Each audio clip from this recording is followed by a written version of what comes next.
नमस्कार, मैं हूं मुकेश कुमार और आप देख रहे हैं सुदर्शन न्यूज। बंगाल हिंसा या बंगाल में हिंदुओं के प्रति हिंसा।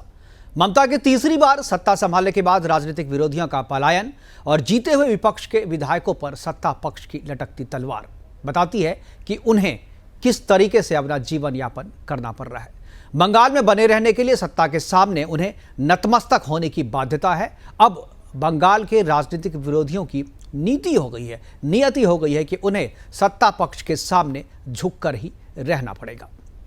ये जो बंगाल चुनाव की लड़ाई थी, बंगाल में जीत और हार के फैसला हो जाने के बाद भी हिंसा का दौर थमता हुआ नजर नहीं आ रहा है। जो दीवार चुनाव के दौरान खड़ी हुई थी वो दीवार अभी भी खड़ी है। अब सवाल है कि धर्मनिरपेक्षता के नाम पर करोड़ों वर्ष के हिंदुस्तान की संस्कृति को कौन स्वाह करने पर तुला है। और एक सवाल ये कि केंद्र की सरकार से भी है कि क्या 6 वर्ष सत्ता में रहने के बावजूद भी करोड़ों बांग्लादेशी घुसपैठियों को वो आज तक बाहर क्यों नहीं कर पाया। और क्या CAA, NRC और प्रभावित जनसंख्या नियंत्रण कानून ला करके इस हिंसा को रोकने का स्थायी उपाय हो सकता है। और सबसे अहम सवाल अंत में कि क्या बंगाल भी अब कश्मीर बन जाएगा। बंगाल को कश्मीर बनाने से आखिर कौन रोकेगा, कैसे रुकेगा। क्या बंगाल अब कश्मीर बनने की राह पर आगे बन चुका है। इसी पे हम डिस्कशन करेंगे, इसी पे चर्चा करेंगे। और चर्चा के लिए हमारे साथ जो मेहमान होंगे वो कल भी हमारे साथ थे। उनमें से 2 मेहमान अविनाश सिंह होंगे हमारे साथ राजनीतिक विशेषज्ञ के तौर पे। इसके अलावा संजय सरकार होंगे, TMC के तेज तर्रार प्रवक्ता। और इसके अलावा श्री राज नायर, VHP के राष्ट्रीय प्रवक्ता है, वो हमारे साथ रहेंगे। इनके साथ हम चर्चा की शुरुआत करेंगे, लेकिन पहले देखते हैं बंगाल की हिंसा पर एक रिपोर्ट।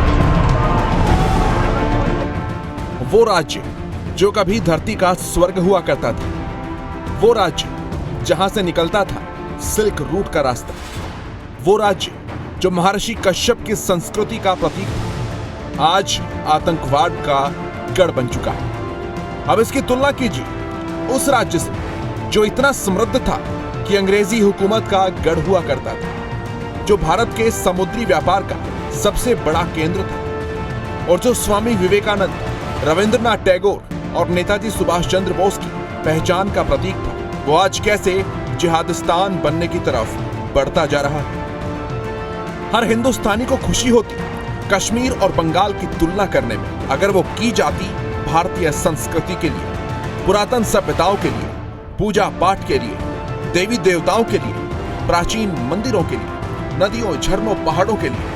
लेकिन इसके उलट विडंबना देखिए, तुलना करनी भी पड़ रही है तो आतंकवाद के गढ़ों में तब्दील होते 2 राज्यों की।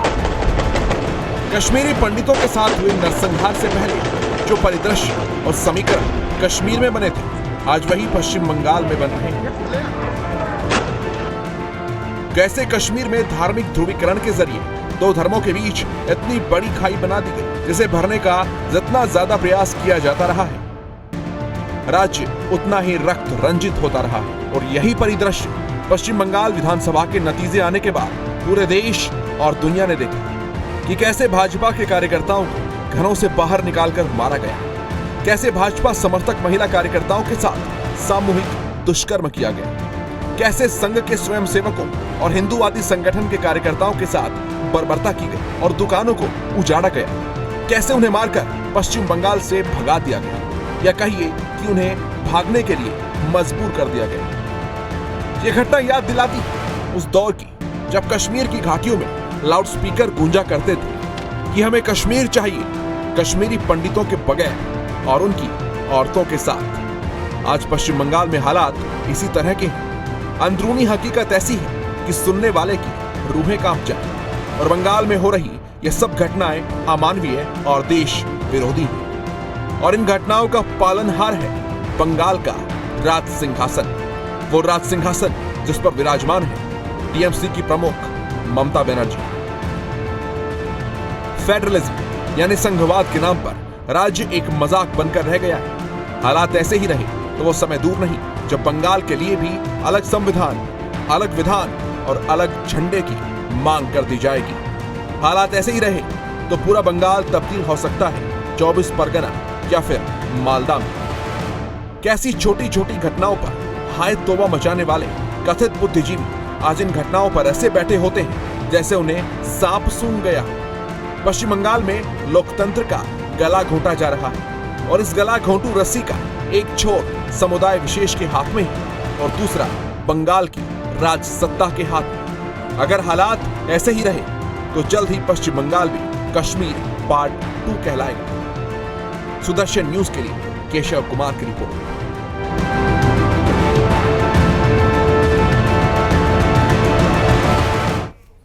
जी हाँ, बंगाल जो है कश्मीर पार्ट 2 कहलाने की राह पर आगे बढ़ चुका है। इसी पे चर्चा करेंगे और हमारे साथ हमारे पैनलिस्ट जुड़ चुके हैं। संजय सरकार जी है टीएमसी के तेज तर्रार प्रवक्ता और इसके अलावा श्री राज नायर हैं बीएचपी के राष्ट्रीय प्रवक्ता और इसके अलावा हमारे साथ अविनाश सिंह हैं राजनीतिक विश्लेषक के तौर पे हमारे साथ जुड़ेंगे। सभी मेहमानों का सबसे पहले स्वागत और शुरुआत में संजय सरकार जी मैं आपसे करना चाहूँगा। संजय सरकार जी की आवाज़ मिल रही है आपको? बिल्कुल। संजय जी मैं सबसे पहले आपसे शुरुआत करना चाहता हूं और सवाल मेरा यह है कि 80 और 90 के दशक में जब कश्मीर से कश्मीरी पंडितों को भगाया जा रहा था और उस समय जिस तरीके के हालात कश्मीर में बना दिए गए थे अलगाववादियों की तरफ से, आतंकवादियों की तरफ से, उसी तरीके के हालात बंगाल में बनते जा रहे हैं। पहले हिंसा होती है कश्मीर में, उसके बाद ऐलान होता है, बिल्कुल ओपन ऐलान होता है कि कश्मीर चाहिए हमें, लेकिन कश्मीरी पंडितों के बगैर और उनकी लड़कियों के साथ। इसी तरीका का ऐलान जब बंगाल में चुनाव के रिजल्ट आते हैं और उसके बाद वहाँ से कुछ लोग पलायन करके असम चले जाते हैं तो उनके वापस आने की शर्त वहाँ के टीएमसी के नेता कहते हैं कि एक ही शर्त पे तुम आ सकते हो जब तुम अपनी पत्नी को मेरे पास भेजोगे। क्या आप पाकिस्तान में रह रहे हैं? क्या बंगाल पाकिस्तान बनता जा रहा है? क्या बंगाल कश्मीर की तरफ बनता जा रहा है? जो हालात कश्मीर के थे क्या उसी तरीके के हालात आप बंगाल में भी बनाना चाहते हैं? आखिर टीएमसी चाहती क्या है? पहले नंबर बात तो आपको पास ऐसे कुछ प्रूफ है? टीएमसी के विधायक और टीएमसी को लीडर ने बोला भारतीय जनता पार्टी को जो वहाँ का जो कार्यकर्ता उसको मिसेस को तृणमूल को पास भेजने के लिए, ये आपको पास कुछ है, प्रूफ है? आप दिखा सकते हैं? बिल्कुल दिखाइए पहले। बिल्कुल आप दिखाइए पहले। बिल्कुल दिखा देंगे। और ये ऑडियो पब्लिक डोमेन में है। ये ऑडियो पब्लिक डोमेन में है। और जो हिंसा, संजय जी बात तो सुन लीजिए। आप देखिए, आप हर एक चीज का आप कहेंगे प्रूफ दिखाइए, अभी हर एक चीज में आप कहेंगे ऐसा तो बीजेपी भी करती है, ऐसा तो बीजेपी के राज में होता है। आप कहेंगे पहले मोदी से सवाल पूछो। ऐसा दूसरे से सवाल पूछने से आपकी जवाबदेही कम तो नहीं हो जाती है ना? हिंसा हो रही है, 17 लोगों की हिंसा अब तक, चुनाव 2 मई से लेकर के 3 जून तक में 17 लोगों की हिंसा हो चुकी है, मारे जा चुके हैं, घर उजाड़े जा चुके हैं, व्यापारिक प्रतिष्ठानों को आग लगाया जा चुका है। अगर आपके कार्यकर्ताओं को भी मारा जा रहा है तो हम उसके प्रति भी चिंता और खेद व्यक्त करते हैं, लेकिन आपके कार्यकर्ता टीएमसी के कार्यकर्ता नहीं थे, वो हिंदू थे, इसलिए उसके प्रति हिंसा हुई। मैं यही बात कहने जा रहा हूं और आप भी वही हैं जो मैं कह रहा हूं। ये जो पूरी चीज जा रही है कश्मीरियत की, कश्मीर में क्या था? कोई पॉलिटिकल लड़ाई थी? वहां पे पॉलिटिकल लड़ाई तो नहीं थी ना संजय जी। मुझे आपके प्रति भी चिंता है। आप बंगाल में रहते हैं, आप बंगाल की सत्ता, आप टीएमसी के इतने पक्षधर हैं, तर्कपूर्ण बयान करते हैं, हर एक टेलीविजन मीडिया पे आकर के आप जो है बचाव करते हैं, लेकिन ये सरकार ये बचाव पूरे समाज को कहाँ लेके जा रहा है, इस बात के लिए कभी सोचा है आपने? मैं आपको इसको जवाब देते हैं जी। बंगाल में ये चीज कभी भी हो नहीं सकता है। जब तक बंगाल में बंगाली जागृत है तब तक बंगाल में ये सब चीज कश्मीर जैसे समझ नहीं होगा, कभी भी नहीं होगा, होने का उम्मीद भी नहीं है। रह गया बंगाल, आप बोले है ना भारतीय जनता पार्टी को, मैं बताता हूँ 2019 से लेके और 2021 का 2 मई तक भारतीय जनता पार्टी को दिलीप घोष क्या बोला, अगर मैं सत्ता में आ गया, मैं सत्ता में 2 मई को आया है, हम आपको रास्ता में निकालेंगे, गोली करेंगे, गोली करके मार देंगे, बीच चौराहों में नंगा करके मारेंगे, द्रौपदी जैसे तृणमूल ये महिला कार्यकर्ता उसको कपड़ा उतार देंगे, ठीक है? फिर सायंतन फिर वही बात मैं पूछूंगा कि आपके पास इस बात के सबूत है? कैसे क्या हुआ? आप सुनिए, आपको जानकारी रखना बहुत जरूरत है। नहीं, जानकारी है, मीडिया में बैठे इसमें बोल रहे सायंतन बसु क्या बोला है, शीतल कुशी में क्यों 4 आदमी को मारा, 16 आदमी को सीने में गोली लगाने पड़ता था। शुभेंदु अधिकारी क्या बोला, 2 मई के बाद में यहाँ का जितना मुसलमान और मतलब जो बांग्लादेश से हिंदू आया है उनको भी ठीक कर देंगे। ये हिंदू को बांग्लादेशी घुसपैठिए के बारे में बोला था, आप मैनिपुलेट कर रहे हैं बात को। बंगाली के बारे में बोला, आपको ब्रीफ चाहिए, मैं आपको ऑडियो क्लिप भेज देंगे, उसको आप हिंदी में ट्रांसलेशन कर लीजिए, बढ़िया रहेंगे। ठीक है, मैं बता रहा हूँ, आपको बता रहा हूँ। और रह गया घुसपैठी देखने के लिए माननीय अमित शाह जी को देखने की जरूरत है। बॉर्डर हम नहीं देखते हैं। बॉर्डर अगर रोहिंग्या, अगर घुसपैठी, बांग्लादेशी घुसपैठी और नोटरियस टेररिस्ट इंडिया में इन करता है, उसके जिम्मेवार है नरेंद्र मोदी जी। घुसपैठी आ गए, ठीक है, केंद्र जिम्मेदार है, ठीक है, केंद्र जिम्मेदार है। और ये 2014 से पहले घुसपैठी आए हैं, 2014 की बात नहीं है। और घुसपैठी आ गए तो वोटर आई कार्ड क्या, वोटर का आई कार्ड उसका क्या अमित शाह ने बनाया? अभी थोड़े देर बाद में अविनाश जी बोलेंगे रोहिंग्या आया, रोहिंग्या का समस्या कब आया? 2014 के बाद में आया। मेरे अविनाश जी बोलेंगे ना, उसको जवाब पहले देने दीजिए। ठीक है, अच्छा तरह से सवाल का जवाब नहीं देंगे तो आपको भी तो नहीं लगेंगे। आपने अविनाश जी से पहले से बात करके रखा है, ऐसा लग रहा है। नहीं, अविनाश जी को जानकारी होना चाहिए। 2014 के बाद में रोहिंग्या को ये म्यांमार में हुआ था, उस समय अगर हिंदुस्तान के बॉर्डर में इन किया है तो उसको जिम्मेवारी है बीएसएफ को राजनाथ सिंह जी देखता है, अभी अमित शाह जी देखते हैं। और त्रिपुरा का मुख्यमंत्री विप्लव देव रोहिंग्या के लिए खाना भेजे थे, दूध भेजे थे। आपको जानकारी है कि नहीं? जानकारी हम देना चाहता है। अगर वो पेपर कटिंग भी चाहिए तो हम आपको अच्छा तरह से दे देंगे। और रह गया हिंदू खतरा में नहीं है, हिंदुस्तान को खतरा में डाल दिया है ये। मतलब जो नरेंद्र मोदी जैसे, मतलब ये फेक हिंदूवादी लीडर, इसको हिंदू से कोई मतलब नहीं है, ये देश बेचना चाहता है। और हिंदू महासभा को, चलिए समझ लिया। राज नायर जी हमारे साथ, राज नायर जी जुड़े हुए हैं हमारे साथ। महासभा का जो लीडर था उसको साथ नेताजी सुभाष चंद्र बोस को कन्वर्सेशन का हो रहा था। नेताजी सुभाष चंद्र बोस को बोल रहा था अगर हम हिंदू महासभा का हो जाएंगे तो श्यामा प्रसाद मुखर्जी बोल रहा था हम अंग्रेजों को नजर में अच्छा रहेंगे और कांग्रेस करेंगे तो मेरे जेल में। चलिए आप इतिहास में मत जाइए, इतिहास जाएंगे तो फिर इतिहास बहुत काला है, इतिहास बहुत काला है आपकी पार्टी का। ठीक है, मैं राज नायर जी के पास, श्री राज नायर जी के पास जाऊंगा। बीएचपी के राष्ट्रीय प्रवक्ता है, प्रखर वक्ता है। नायर जी क्या जवाब देंगे संजय सरकार जी का? देखिए, संजय जी के पास शब्द नहीं है। इधर उधर की पुरानी बातें, इतिहास, अमित शाह जी बीएसएफ ये घुमा रहे हैं।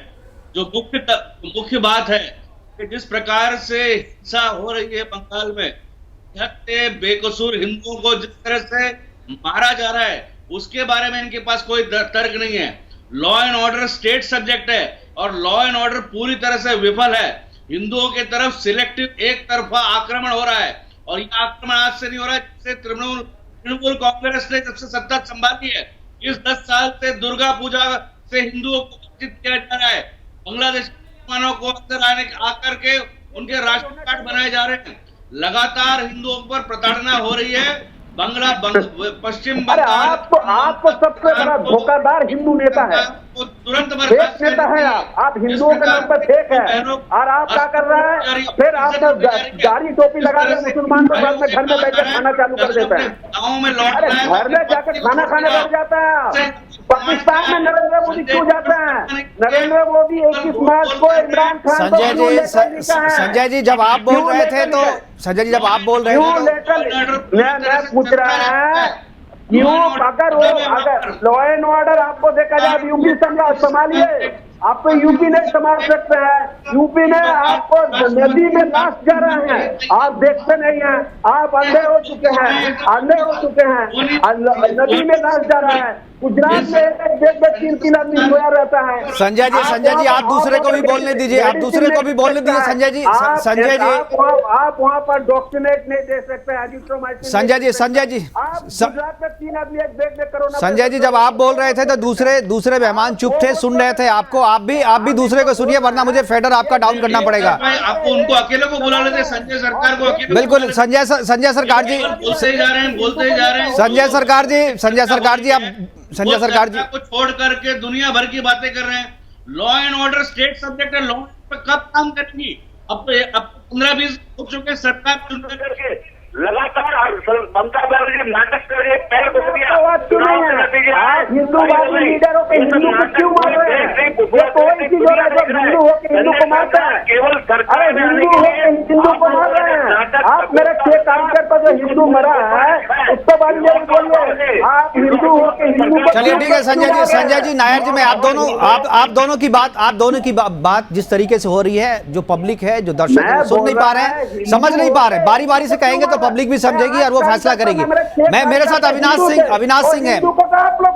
ठीक है संजय जी, मैं आऊंगा आपके पास, अब आऊंगा आपके पास। अब अविनाश जी, क्या आपको लगता है जिस तरीके से आज कश्मीर में भी राकेश पंडिता की हत्या हुई है, और लगातार कश्मीर में तो इतिहास है, इसलिए वहाँ जो हत्याएं हो रही है सबको पता है उसके पीछे रीज़न क्या है, और उसके पीछे जो है पूरी सरकार लगी हुई है किस तरीके से इसको सही किया जाए, टैकल किया जाए। लेकिन कश्मीर जैसी स्थिति अब बंगाल में भी बनती जा रही है। हालांकि संजय सरकार कह रहे हैं कि जब तक बंगालियत जिंदा है तब तक कश्मीर नहीं हो सकता। कम से कम ये सुन के मुझे अच्छा लगा संजय सरकार जी आपसे। लेकिन अविनाश जी, मैं आपसे जानना चाहूंगा, मैं आऊंगा आपके पास, अभी समय है हमारे पास, 1 घंटे का समय है, संजय जी सुन तो लीजिए, 1 घंटा है मेरे पास, मैं वापस आऊंगा, आप दूसरे मेहमानों को भी सुनिए। संजय जी, मुझे फेडर आपका डाउन करना पड़ेगा संजय जी। 30 सेकंड ठीक है, 30 सेकंड दीजिए। हाँ 30 सेकंड दीजिए, 30 सेकंड। 1947 में 47 में बांग्लादेश से जो सिचुएशन में हम लोग यहाँ आए हैं, वो सिचुएशन किसको देखा नहीं पड़ता है। हम लोग सियालदह स्टेशन में आटा को भून के खाया, मेरे बाप दादा लोग। इस सिचुएशन में इसीलिए आपसे उम्मीद है संजय जी, और इसीलिए मैंने कहा कि मुझे आपकी चिंता भी होती है, क्योंकि आप एंड ऑफ द डे आप भी हिंदू ही हैं और आपके साथ भी ऐसा हो सकता है। मुझे इस बात की आशंका है, मुझे आपके प्रति भी चिंता है। मैं अविनाश जी आपके पास आऊंगा। अविनाश जी, क्या आपको लगता है बंगाल सही में कश्मीर बनता जा रहा है, और जो कानून मोदी सरकार ने लाया था CAA, NRC और प्रभावी जनसंख्या नियंत्रण की बात की जा रही थी कि कानून आएगा, क्या आपको लगता है इन सब का एक्टिव इंप्लीमेंटेशन नहीं हो रहा है, इसकी वजह से भी ये सारी समस्याएं हो रही है? अगर CAA लागू कर दिया जाता तो घुसपैठिए वहां से बाहर कर दिए जाते, NRC अगर लागू हो जाती तो ये जो घुसपैठिए थे, रोहिंग्यास और बांग्लादेशी घुसपैठिए, बाहर किया जा चुका होता उनको, और तब शायद ये जो हिंसा, क्योंकि हिंसा जहां भी हो रही है हिंदुओं के प्रति, उनमें इनके नाम सामने आ रहे हैं। तो क्या आपको लगता है कि कहीं ना कहीं केंद्र सरकार की भी गलती है? क्या केंद्र सरकार ने भी देरी कर दी है कदम उठाने में, और अभी भी ये जो कानून बने थे उनको अभी भी प्रभावी तरीके से लागू नहीं किया जा सका है? अविनाश जी। जी, पहले तो आपको नमस्कार, और आपके सारे श्रोताओं को ढेर सारा नमस्कार जी। बहुत ही सार्थक आज का हमारा डिस्कशन हो रहा है, और जो आपने लॉ की बात करी, CAA और NRC के बारे में, उस पर तो मैं आऊंगा ही, पर जो आज का टॉपिक है, क्या बंगाल कश्मीर के रास्ते पे है, तो यहाँ मैं थोड़ा करेक्शन ये करूंगा कि ये पुराने कश्मीर के रास्ते जी और नए कश्मीर के रास्ते पर भी है। पुराने कश्मीर के रास्ते पे इस लिहाज से है कि जैसे वहां पे पंडितों के साथ व्यवहार हुआ, वो वहां हिंदुओं के साथ व्यवहार हो रहा है, और हर दिन हो रहा है जी। और नए कश्मीर इसीलिए कहूंगा कि जिस तरह से अमित शाह और उनकी टीम ने, और भारतीय जनता पार्टी की और हमारे माननीय प्रधानमंत्री ने एक दृढ़ इच्छा शक्ति दिखा करके आर्टिकल 370 को खत्म किया और सीधा हस्तक्षेप किया, उसी तरीके से CAA, NRC से कहीं संजय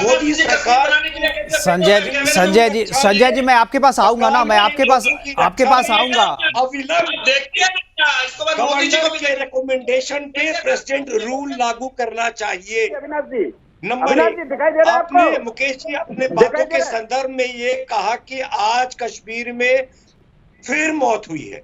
बिल्कुल उसी तरीके से कई पंचायत के BDC काउंसिल के, पंचायत के मुखिया का कई अपहरण, मर्डर हो चुका है। नरेंद्र मोदी जी को आप इसको देखिए, आप देख लीजिए कैसे कश्मीर बनाने के लिए नरेंद्र मोदी जी तैयार कर दिया है। हुआ था, तो देखिए नरेंद्र मोदी जी क्या कर रहे हैं, देखिए अविनाश जी। संजय जी, आप दूसरे को बोलने नहीं देते, आप इंटेंशनली डिस्टर्ब करते हैं ताकि दूसरे की बात जनता सुन ना सके। अब बारी बारी से ये बंगाल नहीं है, ये बंगाल नहीं है, ये सुदर्शन चैनल है, आप नेशनल चैनल पे डिबेट कर रहे हैं संजय जी, ये बंगाल नहीं है। आप किसी को इस तरीके से आप डिस्टर्ब नहीं कर सकते।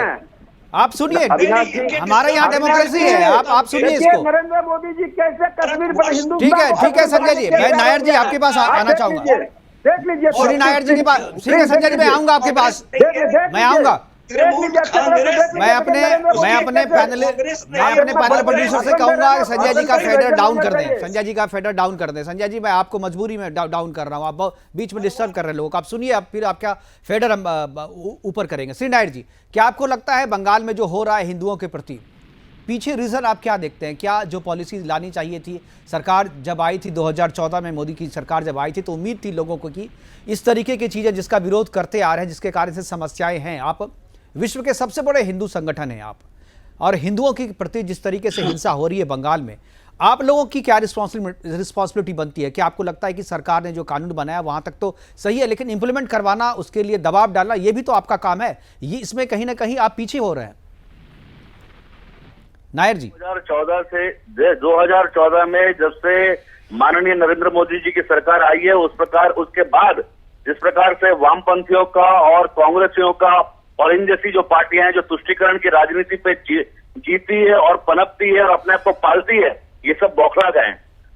ये बात बिल्कुल सही है, जिस प्रकार से सीए का लागू होना चाहिए उस समय पर हो जाना चाहिए, और अब भी हमारी ये मांग है जल्द से जल्द आइडेंटिफाई किया जाए कौन भारतीय नागरिक है, कौन घुसा किया है, घुसपैठियों को तुरंत खदेड़ना चाहिए। तुष्टीकरण की राजनीति के ऊपर तो हमने देख लिया कि जिस प्रकार से कुछ पार्टियां आज नदारद है दक्षिण से भारत की, और जिस प्रकार से टीएमसी ने भी जिस प्रकार से, ठीक है इस बार चुनाव गलत और धांधली करके चुनाव में कुछ नतीजे अच्छे हासिल कर लिए, परंतु भारतीय जनता पार्टी हिंदुत्व के आधार पर प्रिंसिपल ऑपोजिशन पे आ गई 3 सीट से लेके 77 सीट तक। ये जो है आखिरी दिया गुजरने वाला है, गुजरने से पहले जो फड़फड़ा है वो फड़फड़ाहट दिख रही है। आने वाले समय में हिंदुत्व की लहरें बंगाल में आएगी। और आपने पूछा विश्व हिंदू परिषद क्या कर रहा है, तो विश्व हिंदू परिषद पूरे ग्राउंड लेवल पर सभी हिंदुओं से संपर्क कर रहा है। हमारे सारे अधिकारी बंगाल में हर जिले में हमारे गए हैं, हमारे सभी हिंदू भाइयों जो विक्टिम्स हैं सभी से संपर्क हुआ है, सभी को कॉम्पनसेशन, सभी को जो भी हम लोग कर पा रहे हैं अपनी ताकत के आधार पर, अपनी स्ट्रेंथ के आधार पर, हम सभी परिवारों से मिलकर के हमने और मुहिम भी चलाई है कि उन सबको किस प्रकार से नाना प्रकार के सहायता प्रदान करें। विश्व हिंदू परिषद अपनी जवाबदारी पर अटल है और सभी हिंदू भारत से, जैसा आपने बताया, हमें वैश्विक सदस्य है। पश्चिम बंगाल में पूरी तरह से गांव-गांव में हमारी इकाइयां हैं, हमारी ताकत है, हमारे स्वयंसेवक, हमारे कार्यकर्ता सभी के साथ संपर्क में है। ये तो हो रहा है क्योंकि ये जो अंग्रेजी में जो शब्द इस्तेमाल किया जेनोसाइड, सरकार के द्वारा हत्याएं की जा रही है। ये बिल्कुल श्री नायर जी बने रहिए आप हमारे साथ, हमारे सभी मेहमान हमारे साथ बने रहेंगे। अभी वक्त है एक छोटे से ब्रेक का, ब्रेक के बाद जब लौटेंगे तो श्री नायर जी की बात हम तो सुनेंगे ही, साथ में संजय सरकार से भी जवाब लेंगे और अविनाश जी भी इसका अपने तरीके से विश्लेषण करेंगे। लेकिन वक्त है एक छोटे से ब्रेक का। ब्रेक के बाद एक बार फिर से आपका स्वागत है। हमारे सभी मेहमानों के साथ एक बार फिर से हम चर्चा की शुरुआत कर रहे हैं और श्री राज नायर के पास मैं दोबारा जाना चाहूँगा। राज नायर जी, अभी हम चर्चा जब ब्रेक पे जाने से पहले जो चर्चा कर रहे थे उससे आगे मैं एक सवाल आपसे पूछूंगा कि जब पॉपुलेशन का रेशियो 70 और 30 है, अल्पसंख्यक और बहुसंख्यक का जो रेशियो है, तब ये नतीजा है, तब ये रिजल्ट है। 10 साल के बाद जब फिर से नए आंकड़े आएंगे और फिर से रेशियो बदलेगा, तब स्थिति क्या होगी, मैं सोच के ही डर रहा हूँ। आप लोगों ने क्या इस फ्यूचर के बारे में, इस तरीके के स्टैटिस्टिक्स को साथ में रख के, ध्यान में रख करके कोई योजना तैयार की है? कोई है कि कश्मीर बन जाएगा तब सोचा जाएगा, या अभी से ही बंगाल कश्मीर ना बने, आपके पास कोई योजना है? देखिए, बंगाल को कभी कश्मीर बनने नहीं देंगे। पूरी तरह से विश्व हिंदू परिषद, बजरंग दल के कार्यकर्ता ग्रास रूट लेवल पर काम कर रहे हैं। योजनाबद्ध तरीके से हिंदुओं को इस प्रकार के नरसंहार और तुष्टीकरण के चलते, जिस प्रकार से मुस्लिम तुष्टीकरण के चलते हिंदुओं पर आघात किया जा रहा है, उससे आगे वाले समय पर किस तरह से बचाया जाए, डिफेंस नहीं, और हम किस प्रकार से अपनी रणनीति बनाए, इसके बारे में एक बड़ी चर्चा और यह काम हो रहा है। हम हिंदुओं को जिस प्रकार से पलायन हुआ कश्मीर से, वैसे कतई बंगाल में नहीं होने देंगे। ये हम बंगाल के हिंदुओं के साथ अपना वायदा करते हैं। नायर जी, ये वादा तो आप कर रहे हैं, लेकिन जो लोग चले गए थे, आपको मैं सारी स्ट्रेटेजी मैं आपको चैनल पर नहीं बता सकता ना। नहीं, ठीक है, लेकिन जो लोग, तभी तो देखिए आज बंगाल में कहीं ना कहीं हिंदू पोलराइज हुआ, तो इन लोगों ने अपनी पूरी स्टेट मशीनरी इस्तेमाल करके चुनाव जीती। जिस प्रकार से वामपंथियों के, कम्युनिस्टों के वोट और कांग्रेस जीरो पे है, और सारा वोट इन्होंने योजनाबद्ध करके शिफ्ट किया। तभी भी बीजेपी 77 सीट लेकर के प्रिंसिपल एंड ओनली ऑपोजिशन आज सामने आई है। बिल्कुल बिल्कुल, ये पहली बार आने वाले समय में हिंदुत्व का राज होगा वहां पर। बिल्कुल, चलिए आने वाले दिनों में हिंदुत्व का राज होगा। संजय सरकार जी, क्या ये जो हिंदुत्व की राज की बात कर रहे हैं, क्या आप उसमें शामिल होंगे? देखिए, मेरे को 48% वोट मिला था। मैं आपको आज हिसाब बता रहा था। ठीक है। और ऑफिशियल वोट के हिसाब से मुस्लिम वोट है 27% बंगाल में। ठीक है, मेरे को 22.5% मतलब 25.2% मुस्लिम वोट मिला। और हिंदू वोट मेरे को कितना मिला आपको मालूम है? 25.5% हिंदू वोट मेरे को मिला है। मैं आपको स्टैटिस्टिक बता रहा हूँ। ये मतलब जितना मुस्लिम वोट मिला उससे कम हिंदू वोट मिला। भारतीय जनता पार्टी जो बैठता है ना, को जमीन देने के लिए किया है। अमित शाह बंगाल में जब यहाँ पर चुनाव प्रचार में आता है, बोलता है बनिया का बेटा है। चुनाव प्रचार में क्यों बोलेंगे हम बनिया का बेटा है? बोलेंगे हम हिंदुस्तान के एक इंसान है, आपका एक बेटा है, क्या एक हिंदू का बेटा है, ये बोल सकते थे। अच्छा ये बताइए, मेरे ममता दीदी कितना बार पाकिस्तान गया है? कितना बार मेरे संजय जी, सवाल आपसे ये है कि अगर जिस हिंदू मेरे दीदी नहीं गए, नरेंद्र मोदी बिजनेस से नवाज शरीफ को शादी खाने के लिए पाकिस्तान पहुंच गए। इमरान खान से क्या हुआ? संजय जी, फिर आप वहीं पे चले गए, आप वहीं पे चले गए। इमरान खान का अंदरूनी समझौता हुआ, क्या समझौता हुआ? अंदरूनी समझौता हुआ। हम हिंदुस्तान का जनता ठीक है संजय जी, मेरे एक सवाल का जवाब दीजिए। संजय जी मेरे एक सवाल का जवाब दीजिए। संजय जी मेरा जो सवाल था जवाब नहीं मिला उसका। संजय जी मेरे सवाल का जवाब नहीं मिला। एक गौतम गेम चल रहा है। नहीं, मेरे सवाल का जवाब दीजिए। और इमरान खान संजय जी, फिर आपका फेडर मुझे डाउन करना पड़ेगा। आप फिर वही चीज कर रहे हैं। आप और दोनों ठीक है। हिंदुस्तान में आप आतंकवाद भेजो, पुलवामा के तरफ से आरडीएक्स घुसा दो और पुलवामा में आरडीएक्स से धमाका करो। राजनीति क्रिएट करेंगे। भारतीय जनता पार्टी बीएसपी विश्व हिंदू परिषद के नेता है, लीडर है, वो मेरे देश को जनता को मारते हैं, मेरे देश को सेना को मारते हैं। ठीक है, आप वही चीज कह रहे हैं। आप संजय जी, आप वही चीज फिर से दोहरा रहे हैं जो शुरू में कह रहे थे। एक ही बात बार बार कह रहे हैं, आप दूसरे को बोलने नहीं दे रहे हैं। आपके फेडर को फिर डाउन करना पड़ेगा। फिर फेडर डाउन, अंकित फेडर डाउन करें संजय जी का। मैं अविनाश जी के पास आना चाहता हूं। अविनाश जी, क्या आपको लगता है कि जात पात और धर्म के आधार पर जो राजनीति होती है, उसके सामने विचारधारा की जो राजनीति है वो घुटने टेक देती है? बंगाल में क्या यही हुआ? जात और धर्म की राजनीति के सामने विचारधारा की राजनीति ने दम तोड़ दिया? निश्चित रूप से घुटने टेक दिए, क्योंकि अगर आप ये देखिए कि भाजपा में जितने भी लोग शामिल हुए थे इलेक्शन के पहले, उनके पास कोई विचारधारा जैसी कोई बात थी नहीं, तो आज वो वापस जा रहे हैं। तो विचारधारा तो पहले से ही घुटने टेक रखी है। और जहां तक बंगाल की बात है, तो मैं इस बात पे खत्म किया था अपनी बात कि वो तृणमूल कांग्रेस नहीं, वो तृणमूल कांग्रेस है, जिसके आगे KHANGRESS वो कांग्रेस है। ये बात हिंदुस्तान के हर हिंदुओं को समझना होगा।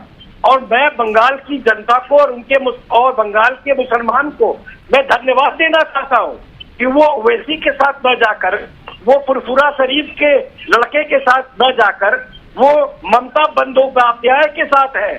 तो अभी भी बंगाल में हिंदुत्व जिंदा है। ये नायर साहब के ऊपर है कि वो कितना काम करते हैं, और हिंदूवादी लोग के अंदर वो हिंदुत्व जगाते हैं जिसकी परिकल्पना विवेकानंद ने की थी। ये तो हम सबका दायित्व है। ये आप मुकेश जी, बहुत बड़ी बात कह रहा हूं कि वहां के मुसलमान ने फुरफुरा शरीफ को वोट नहीं दिया, ममता बंदोपाध्याय को वोट दिया जिसने चंडी पाठ किया था। तो ये बहुत बड़ा संकेत है कि वो भी हिंदू बनना चाहते हैं। ये तो ममता की कोरी राजनीति है। घर वापसी के लिए रास्ता तैयार है। बिल्कुल घर वापसी के लिए रास्ता तैयार है। इसके लिए पूरे दमखम के साथ विश्व हिंदू परिषद को उतरना होगा। और जहां तक मोदी जी की बात है, अमित शाह की बात है, तो वो गवर्नर के रिपोर्ट का पालन करे और वहां पे नए कश्मीर में जैसे 370 हटाया था, वहां पे प्रेसिडेंट रूल लगाए और अपने देश की सेवा करे, बंगाल की सेवा करे। जब तक कि माहौल वहां माकूल ना हो जाए कि वहां पे पंचायत चुनाव हो और उसके बाद अगर जरूरत पड़ती है तो जनरल इलेक्शन हो 1 साल के बाद, तब हमें समझ में आएगा कि क्या ये ममता राज, ममता नीति, ये कुनीति जिसको हमें कहना चाहिए, खून खराबे की नीति कहना चाहिए, ये वही लोग हैं मुकेश जी जो लाशों की राजनीति कर रहे हैं करुणा के नाम पे। और बंगाल में जो हत्याएं हो रही हैं वो लाशें नहीं गिनी जा रही हैं, वो काम विश्व हिंदू परिषद कर रहा है। मैं धन्यवाद देना चाहता हूँ विश्व हिंदू परिषद को। टीएमसी जिसमें कांग्रेस है उससे कोई उम्मीद नहीं की जा सकती, वो ये कत्लेआम चलता रहेगा। मोदी जी को बिल्कुल बिल्कुल अविनाश जी, आपने बहुत ही अच्छी बात कही, आपने बहुत अच्छी बात कही और आपने बहुत ही पॉजिटिव एक रास्ता निकाला है कि वहाँ के मुसलमान जो है फुरफुरा शरीफ के साथ नहीं गए और ना ही ओवैसी के साथ गए, वो ममता बंदोपाध्याय के साथ गए। इसका मतलब है कि वहाँ अभी भी रास्ता खुला हुआ है। वहाँ के मुसलमान अपने अतीत में लौटना चाहते हैं क्योंकि अतीत में वो हिंदू ही थे और ये विश्व हिंदू परिषद के ऊपर एक चुनौती है। नायर जी, क्या आप इसे चुनौती को स्वीकार कर रहे हैं? मैं कश्मीर बनाने का बंगाल को ये मोदी जी का दायित्व है। हिंदू परिषद ये मानता ही है और ये आप भी बोल रहे हैं कि भारत में रहने वाले, भारत नहीं भारतीय उप महाद्वीप जो सब कॉन्टिनेंट में रहने वाले सभी लोग हिंदू ही थे। इनके पूर्वज कुछ तलवार के जोर पर या कुछ शासकीय प्रलोभन, तब के सुल्तान बादशाहों के प्रलोभन में ये लोग मुसलमान बने, ये सब जानते हैं। तलवार के जोर पे, बिल्कुल। कोई अरब माइग्रेंट नहीं है यहाँ पर, ये सब तलवार या शासकीय लाभ, कुछ कौड़ियां, कुछ शासकीय लाभ। तो ये आने वाले समय में हिंदू पोलराइज होगा, हिंदू एक होगा, तो ये तो इनके पास कोई चारा है ही नहीं। सब अपने अपने घरों पर आएंगे क्योंकि पूरा अरबस्तान इनको एक्सेप्ट करता नहीं है, तो इनके पास चारा ही क्या, इनके पूर्वज 2 या 3 जनरेशन पीछे जाएंगे तो कोई श्यामलाल और कोई रामलाल ही थे सब। चुनौती है, मुझे लगता है कि बिल्कुल मैं मानता हूँ ये चुनौती है, ये चैलेंज है, पर इन चैलेंजेस के साथ साथ हमने घर वापसी भी हो रही है। ये जो पहले जिस प्रकार से 2014 से पहले FCRA के माध्यम से करोड़ों अरबों डॉलर आता था कन्वर्जन के लिए, उस पर रोक लगा दी गई है। कन्वर्जन बहुत हद तक कम हो गया, मैं यही बोलता हूँ कन्वर्जन बंद हो गया, पर कन्वर्जन बहुत हद तक कम हो गया है क्योंकि जिस प्रकार से लगाम लगा गई है फॉरेन फंड्स पे, उससे आज ये लोग बौखला गए। इनके पास फंड्स नहीं है जो पहले खर्चा किया करते थे। बहुत सारी खत्म नहीं हुए।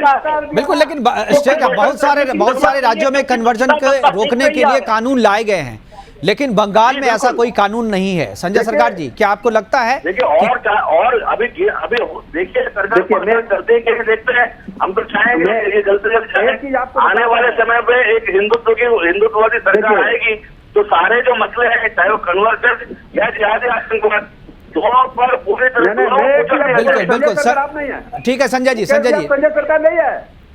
अरे मुकेश जी वो संजय सरकार नहीं है, मैं संजय सरकार है। मैं संजय जी वही संजय जी बोलिए आप, मैं सुन रहा हूँ, मैं आपकी आवाज पहचानता हूँ जी। नायर जी एक बार संजय जी को बोलने दीजिए, नायर जी एक बार संजय जी को बात रखने दीजिए जी। नहीं, ये नायर को साथ में मेरे बंगाल को कैसे डिफरेंस में बताता है। बंगाल में कोई ऐसे हिंदू होटल नहीं है जहाँ पर गाय का गोश्त बेचता है। इनको केरल में हिंदू होटल में गाय का गोश्त भी बेचता है, पोर्क भी बेचता है। मैं खुद देखा है जहाँ पर लक्ष्मी का फोटो है, जहाँ पर महालक्ष्मी, लक्ष्मी और गणेश जी भगवान का फोटो है, वहीं पर इनको देखिए ये कितना बड़ा फेक हिंदू है। इनको भारतीय जनता पार्टी को जो उम्मीदवार करा हुआ था, बोला अगर हम केरल में जीतेंगे सबसे बड़ा बीफ प्रोसेसिंग। ये सब जो चैलेंजेस हैं संजय जी, ये सब चैलेंजेस हैं, मैं नहीं कह रहा हूँ कि नहीं है, इनको दूर करना है, इनको दूर करना है। लेकिन संजय जी हिंदुस्तान में दूसरे स्थान, ब्राजील के बाद में दूसरे स्थान में बीफ इंपोर्ट में दूसरा स्थान हिंदुस्तान है। तो ये संजय जी फिर आप बात से भटक रहे। मैं कह रहा हूँ कि कन्वर्जन रोकने के लिए कानून उत्तर प्रदेश में लाया गया, मध्य प्रदेश में लाया गया, हरियाणा में लाया गया।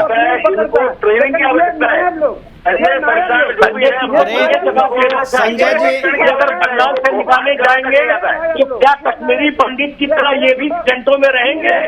क्या ये टेंट में रहने के लिए तैयार है संजय सरकार? अगर बंगाल से निकाले जाएंगे तो जैसे कश्मीरी पंडित बेचारे टेंट में रह रहे हैं, क्या ये भी टेंट में रहने को तैयार है? संजय जी, क्या आप टेंट में रहने को तैयार है?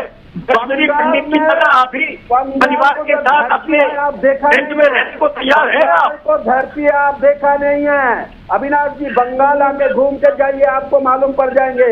हम एक क्षत्रिय परिवार से है, मैं आपको बता रहा है। अरे ममता तंत्र में तो मुसलमान भी सुरक्षित नहीं है। ममता तंत्र में मुसलमान भी सुरक्षित नहीं है। नहीं अविनाश जी, मैं इससे एग्री नहीं करूंगा, मैं एग्री नहीं करूंगा। वहाँ मुसलमान ही सुरक्षित हैं। ममता राज में तो मुसलमान ही सुरक्षित हैं, दूसरे तो सुरक्षित है नहीं। ये जितनी भी हिंसाएं हुई सबके पीछे तो वही है। जी, जो हिंदू होने के बाद हिंदुओं का सर्वनाश कर सकता है, वो मुसलमान को वोट बैंक यूज कर रहा है और उसका भी कभी भी सर्वनाश कर सकता है।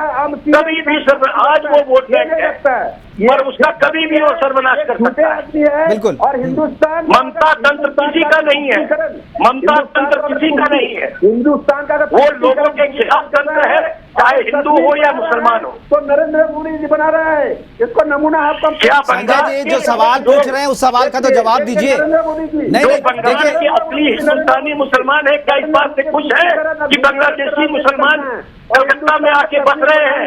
लाखों करोड़ों में बांग्लादेशी मुसलमान आके कलकत्ता शहर को भर रहे हैं। क्या हमारे हिंदुस्तान के मुसलमान इससे खुश है? नरेंद्र मोदी, मैं पूछना चाहता हूँ, क्या ममता जी उनका हेल्प कर रही है? क्या उनकी मदद कर रही है? ममता बनर्जी हिंदुस्तान के मुसलमानों को कलकत्ता से अविनाश जी, संजय जी, मैं दोनों को, आप दोनों को, संजय जी, अविनाश जी, मैं दोनों को रोकना चाहूंगा। मेरा आखिर समय की कमी है, समय की कमी है। संजय जी, मैं आखिरी सवाल पूछना चाहता हूँ आपसे, आखिरी सवाल पूछना चाहता हूँ। मेरा सवाल ये था कि ममता दीदी हिंदुस्तानी मुसलमान की नहीं, वो बांग्लादेशी और रोहिंग्या की है। बिल्कुल बिल्कुल अविनाश जी, मेरा एक सवाल है, समय की कमी है, आखिरी सवाल मैं संजय जी से आपसे पूछना चाहूँगा। संजय जी, जिस तरीके से मध्य प्रदेश में, उत्तर प्रदेश में, हरियाणा में कन्वर्जन रोकने के लिए कानून लाया गया, क्या बंगाल में, क्या वेस्ट बंगाल में ममता बनर्जी कन्वर्जन रोकने के लिए कानून लाएगी? क्यों लाएगी? वो तो खुद ही तस्वीर लगा के घूमती है, मुसलमान है, बड़े बड़े बोर्ड लगे हुए हैं पाकिस्तान में, वो हिजाब डाल करके वो फाकिया पढ़ रही है। वो क्यों लाएगी? मुस्लिम है, उनके पोस्टर का क्या होगा? मुस्लिम है, इसको परिवार मुस्लिम है, इसको घर के बहू बेटी भी मुस्लिम है। आज ये मुस्लिम से इतना ये करता है। अशोक सिंघल का बेटी, ये पूरे लाखों की तादाद सवाल पूछ रहे हैं। मुख्तार अकबर नकवी को साथ किसको शादी हुआ है? सीमा सिंघल को शादी हुआ है, किसका बेटी है? अशोक सिंघल का बेटी है। रेणु शर्मा को साथ किसको शादी हुआ है?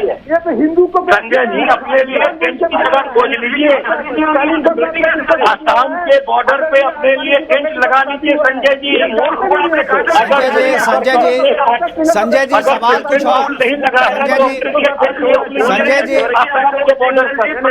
सीमा सिंघल का साथ मुख्तार अकबर नकवी को शादी हुआ है। देखिए, ममता बनर्जी हिंदू का बेटी है, ब्राह्मण का बेटी है, उलट ब्राह्मण का बेटी है।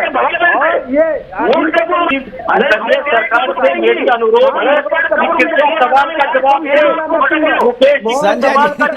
संजय जी, वापस मैं आपकी आवाज को फिर से फेडर डाउन करना पड़ेगा मुझे। संजय जी, मेरे सवाल का अगर जवाब नहीं है आपके पास तो आप वो कहिए। आप संजय जो पूछ नायर जी, श्री नायर जी, एक बार मुझे संजय जी से जो सवाल पूछा था, मैं संजय जी आप उसका बिल्कुल सोच के जवाब दीजिए कि क्यों नहीं कन्वर्जन कानून, एंटी कन्वर्जन जो है कानून पूरे राज्यों में, सभी राज्यों में बनाए जा रहे हैं।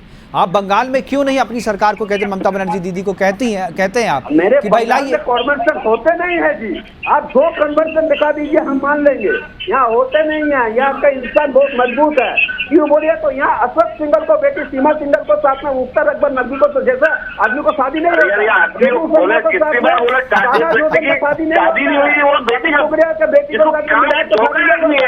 तो आपको जानकारी नहीं है संजय जी, तब आपको जानकारी नहीं है संजय जी, तब आपको जानकारी नहीं है कोई भी शादी। ये ममता तंत्र के परजीवी है, इनको चलिए संजय जी, अभी हमारे पास समय की कमी है और जो मुद्दा आपने छेड़ा है उसमें अगर जाएंगे तो काफी लंबा वक्त चाहिए इसको बताने में। लेकिन आपको बता दूं कि जब भी इस तरीके की शादी होती है, जब तक आप इस्लाम में कन्वर्ट नहीं होते हैं वो शादी वैध नहीं मानी जाती है। आप जो उदाहरण दे रहे हैं, आप उनके घर में जाकर के पूछिए उनसे कि वो कन्वर्जन उन्हें कन्वर्ट हुए थे कि नहीं शादी से पहले।